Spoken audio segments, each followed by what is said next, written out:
Hello, welcome back to the Stay Fitness channel. If you're new to this channel, my name is Daniela. I'm a fitness, nutrition and life coach specializing in obesity and diabetes management. So today is my second attempt making the viral Keto Asian Flavours noodle recipe, which is basically molecular cooking, and you use two different elements to then create these noodles. The first is sodium alginate, which is extracted from seaweed. Nothing weird, nothing, I don't know, unhealthy or anything like that. It's just a thickener that's used in many foods and it's 100% safe. And the second one is calcium lactate. Calcium lactate is used in cheese making, so if you had cheese, you had calcium lactate.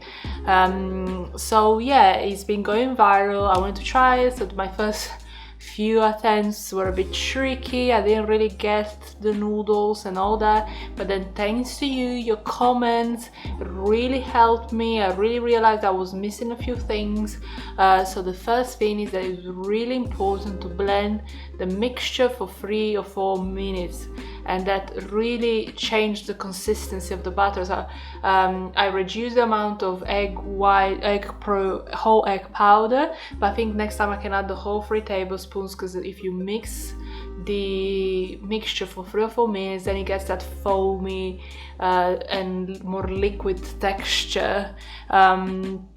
So yeah, that was like a really good tip, is to pay attention to that. And the second thing I did, I actually get myself some measuring spoons, because I did like with normal spoons, but you don't get precise dosages. So I got myself a measuring spoon.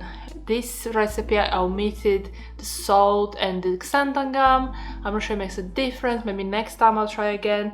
But let's look at the process a little bit. This is the usual. You blend in your water, whatever you add in. It could be whole eggs, it could be chicken, cooked beef, egg white protein powder, whole egg yolk, all that.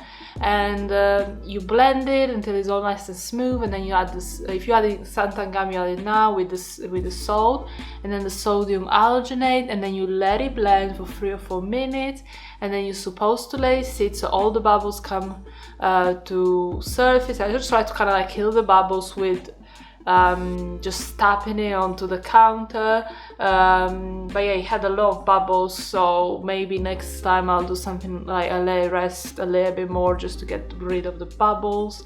And then you put it into a squeeze bottle, and you prepare your calcium bath, which is by 7 cups of water, so 1.5 liters of water, and 1 tablespoon of the calcium lactate or calcium chloride. And then by the technique is, I haven't mastered it yet, about squeezing the noodles while you swirl. And yeah, I got and then basically all I did is put the whole thing in the fridge and kind of forget about it, because I had other stuff to do. I was like, this time I'm just gonna let it set. I think it was like at least a few hours, and in fact the noodles were really firm. They were actually quite squeegee, quite rubbery, so I decided to do the softening process. I mean, you can see my noodles are so ugly, like they're a work of art. Even if I tried to make it right, I wouldn't be able. But yeah, and so the softening process is 2 tablespoons of lemon, 3 cups of water, and then 1 tablespoon bicarbonated soda. And it's so magical. You can just feel the noodles softening so quickly, so just be careful not to over soften. I haven't tasted it. I hope I didn't over soften.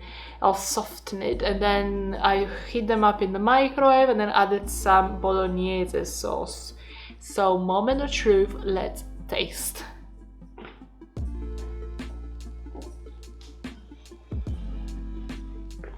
So they're more soupy than they're really watery. I think it's just, I should maybe dry them up a little bit.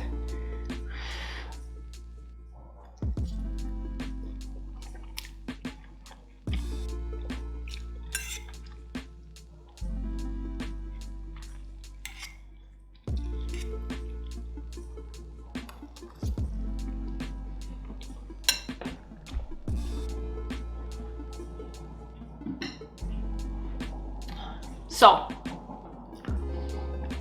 way better than the first one. I over softened them. I was worried to under soften them because I really like this squeegee, like rubbery noodles, but I over softened them a little bit. So next time, just less, maybe a few seconds less, but quite pleased. It's really similar to pasta. This tastes just a little bit of like a pasta that's been a tad overcooked. But yeah, I'm still so surprised about these noodles because it's like it is really close to real pasta. So I'm really excited to keep experimenting. You guys keep giving me your tips, things you discover while you're trying this recipe, because I would love that.